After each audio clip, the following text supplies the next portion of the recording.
Hi Capricorn, welcome to your reading for 18th to 24th of April. I've just given these a shuffle. They're a nightmare to shuffle, otherwise they're quite stiff. So this is going to be a general reading. To be honest, I think there's only about 14 Capricorns who are coming to my channel at the moment, so although it's a general reading, it's probably a general reading for 14 of you. It's always good to see you. Do appreciate the ones that are turning up in these very early days. If you could like, subscribe, particularly share, tell people about it. I don't think there's anyone else doing the True Black deck on YouTube at the moment. It's a really interesting tarot deck. It's going to be, like I say, a general reading for the next week. We'll do a Celtic cross and we'll get straight into it. I will clarify these cards afterwards. So let's get to it. King of Cups, caring, nurturing, mature, calm, collected. There's a squid and a school of fish in there, all swimming around quite happily together, manifesting angelfish out of his subconscious. Very, ultimately it's laid back energy. You can see that on the card. So nice laid back start for you guys, Capricorn. So far so good. Balancing act, could be about finances. It could be in a relationship, but yeah, we're just talking about finding that balance. And again, the ferret is very agile and nimble, and he can do it for a while, but he can't do it forever. So although you're in a great place at the moment, that's not sustainable. We have the King of Wands, kind of very inspiring, very authoritative, as all the kings are. Quite intuitive as well, and I think kind of knows his own mind. That's the important thing about this chap. That's your near past, near future. The moon. In a good way, there's a lot of untapped energy, there's a lot of potential energy around, so that's really, really good to see. On the downside, it can be a little bit illusion and deception, so you've got to watch out for smoke and mirrors almost. So it's a good card, but I think it's a careful card. You have to see how it fits in with everything else. Love this. If anyone's been on my channel, I just rave about the Hangman, particularly in this deck. Gorgeous card. His feet are just melting away and turning into butterflies, and butterflies about creativity and inspiration. He's melting into the ground, he's turning into liquid gold, it's all dripping out of his mouth. And it's hard to see on this, but he's got a beautiful, serene expression on his face. It's like, off I go, just melting off into the earth. And obviously, harvest, fertilizing the earth, and wheat is growing so you can harvest the crop. This is about losing the battle to win the war, or seeing something, or taking a different point of view, either seeing someone else's point of view, which is great in a relationship, work wise, or in your own sort of one-to-one relationships, or just either seeing it from another person's point of view, or just getting a different viewpoint on something anyway. A great card, pretty much wherever it turns up. I love that. Ace of Swords, a cathartic start. It blasts through. There's fire coming off this sword. It's not a quiet card, but it's intelligent. It's all about the mind. It's all about the headspace. So this is a new start, and the clarity that goes with that. There's nothing woolly about this. It's straight in. So next week it's really powerful. You've got two kings, so it's sort of very mature energy. It's not a learning experience. It's not the start of something. So it's something that's ongoing at the moment, or very well developed. The moon will have to clarify and see where it leads to, but with the ace and the hangman, I think it's a really positive start. Yeah, Capricorn, this is looking awesome. Yeah, certainly is. This is where you find yourself. That's triumph. It does warn us that it's short term, but it's very much a ta-da, I've done it, success, triumph. The lion's eaten the hunter. There's an end to the hostilities. Everyone's very happy about it. But then it's like, well done you. Now move on to the next one. And the next one is strength. Love to see this card anywhere. So this is how you see the situation, and this is external influences, or how other people see the situation. And the one thing I love about strength on this card is there's a huge snake down at the bottom there that she's standing up for. She's breaking the arrows. There's all those swords and halberds behind her, and she's got a real attitude of, come on then, you're not going to win. She's got the infinity symbol above her head. It's like, I can do this all day if you want. Really good energy. And she's literally standing up for something that can't stand up for itself. So, you know, if this was a relationship, this is you standing up for yourself. You know, I don't know, against your parents or your partner or work or whatever. But it's a really great card to get, again, in any position. So you've got, you know, two of my favourite cards in the whole deck, and the Ace of Swords, Ace to the Moon to Strength, or Ace to the Moon to Victory. Really, really good. Capricorn, this is great. Yeah, love it. Okay, Destiny, Wheel of Fortune. In this deck, it talks about fate as being, you know, a sort of strand that comes through the universe and is going to get you anyway. I'm not sure I believe that. I like the Wheel of Fortune attitude, which is the train is in the station. This is your hopes and fears card, by the way. The train is in the station. Time to jump on board. You know, you got to the station and you went, but there are 3 trains. Which one? Which one? Which one? I'd be like, just jump on a train. Doesn't matter whether you go north or south, or does it? You know, you've got to work that out in your own head. But just jump on the train. And you go, oh, I'm going south. I'm meant to go north. Well, get off on the next stop and turn round. You're not stuck on it forever.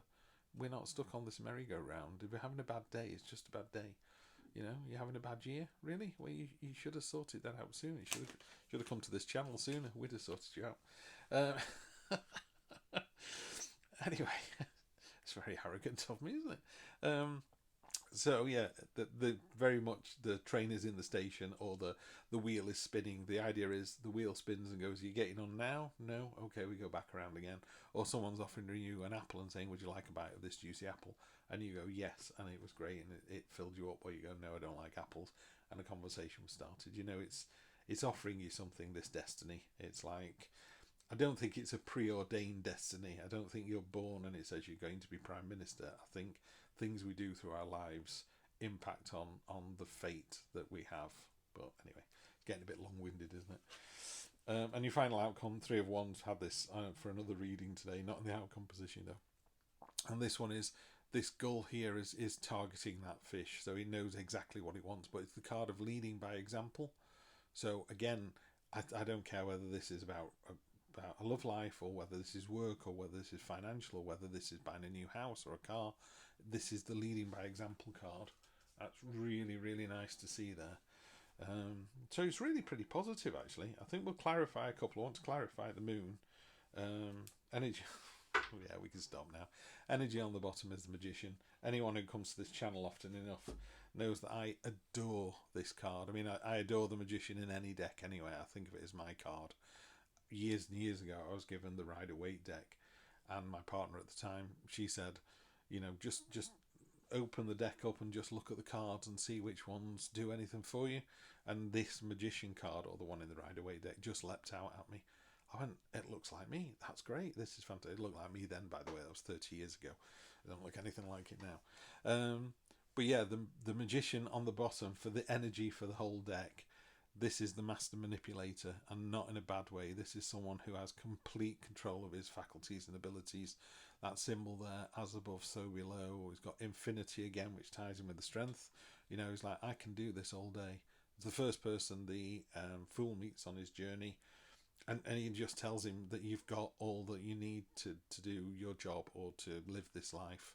You know, we don't all need money. We need food, water and shelter, ideally. Everything else is just gravy. You know, are you going to make a difference? Are you, I don't know, are you going to be a saint, a pauper? Are you going to win the lottery? Are you going to have a family? Are you not? Are you going to go your own way? Are you going to create something new? Are you going to follow the path that everyone else has followed? You know, there's lots and lots of opportunities. But what this card says, next week, you guys and gals, anything you want to do, you can do. What a great energy to sit at the bottom. My 2 favourite cards in the deck, well, probably my 3 favourite cards, are all out here. So yeah, Capricorn, this is looking really, really good. Let's get some clarity on that. So I'll just use small version. Hope you're all having a good week. Hope last week's reading was useful, and then hope this one works just as well. Like I say, do like, share and subscribe. That one's just tried to get out. In fact, those 2 have just tried to get out. So we've got this again. This is Universe doubling down until you've definitely got a victory next week. Could be a small victory. It could be, you know, I managed to get the kids to go to school on time. It could be I found some money in my coat pocket, or the car had more petrol in it than I thought. Anything. Love. This is the Star card, wish, promise coming true. Really, really good energy there. Really good. I'm really happy to see that. So yeah, so far this reading is just great. Freedom celebration, so it ties in with the victory. There's definitely a victory coming in next week, and there's some freedom attached to that victory as well. Near future, the tower. Okay, the tower on top of the moon. If it's an untruth or a rumor or something, it's going to fall by the wayside. I always say to people, don't be that person. You know, the tower is all about tearing down stuff that doesn't serve you. So if you've been a bit naughty, a bit loose with the truth or something, you are going to get found out. Yeah. Or if it's not you, someone else is going to get found out next week. I guarantee it. On top of the Hanged Man, the end of something, very much the end of something. There's a new dawn coming, but next week something ends, which could be, you know, part of this triumphant victory, because you have a victory and we all celebrate, go happy birthday, well done, move on. That's the end of that, move on to something else. This isn't a bad card. This isn't you know, it's not somebody dying. In more traditional decks, it does have a person lying on the ground with 10 swords in the back, but it just talks about that was the end of something and there's a new dawn coming up, a new day. Tarot is all about the cycles of life, you know, round and round we go. On the top we have the Page of Cups. This is caring, nurturing, supportive. She's manifesting these angel fish out of her subconscious, and it's a very, on top of the ace, it softens off the ace a little bit. So there is a new start coming in, which again, after the victory and the end of something, we then get a new start again. And sometimes the Ace of Swords can be a little bit brash, and that's been softened off by that lovely energy there from the Page of Cups. Where we're going to find ourselves, or the situation, Page of Wands. This is being brash, being courageous. She hasn't got a sword, she's got a shield. She kind of bullies her way into something. And again, that's a good energy to have, as long as it's tempered with, you know, don't bully someone into something they don't want to do. It can be that energy where you go, come on, let's all go out. Come on. Oh, I haven't got much money this month. That's okay, I'll buy. You know, it's that kind of energy, not you're all staying late tonight. Or even, if we all stay late tonight, we can all finish early tomorrow and I'll get the pizzas. So it's that kind of energy. So on top of the minor victory, that's really good to see. External influences, Three of Cups, celebration, working together, partnership. Those cups are all chained together. Great energy for that card there. This is looking really, a sterling reading this. On top of your hopes and fears with the fade card, you got the Crucible, the test. This is the Eight of Swords. Sometimes it's a woman who's sort of bound and blindfolded. There's all these swords behind her, and there's that immobility. But what it says is, yeah, there's a test coming, but I mean, on this card, it's hard to see there, but there's a sword there that's actually failing. You know, it can't stand the heat. That's you, right in the middle, standing the heat.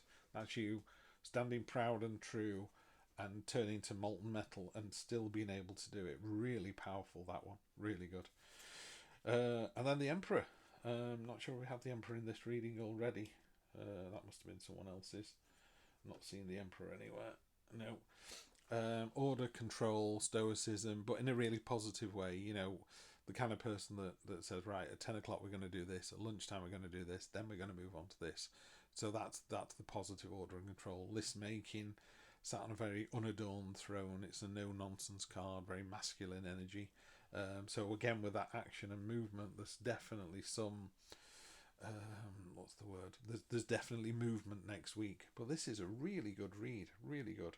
Right, and on the bottom of the card, bottom of that deck, we're back to the Three of Wands again. So again, it's doubled down on a couple of cards on this one. So it's definitely all about this kind of movement and action. Anything you want to do next week, because of the Magnificent Magician, kind of tying it all together underneath. So I don't see you having any wobbles at all. There's just this card here, the Moon and the Tower. They're the two that you need to watch out for. Make sure anything that you're thinking of doing is all honest and based on truth. You know, the Moon's very good at kind of catching people out. Even moonlight isn't moonlight, it's sunlight reflected off a big marble in the sky. You know, so is it true what people are saying or doing? Yeah, because there's going to be some kind of big cathartic change to that, and you just need to be on the right side of it. which according to all of this it is. You got a lovely brash energy coming in, triumphant victory, Emperor, and then the Three of Wands twice. Yeah, really good. It's going to be a great week for you guys. I will see you next Sunday for more of the same. In the meantime, have a good one. Take care.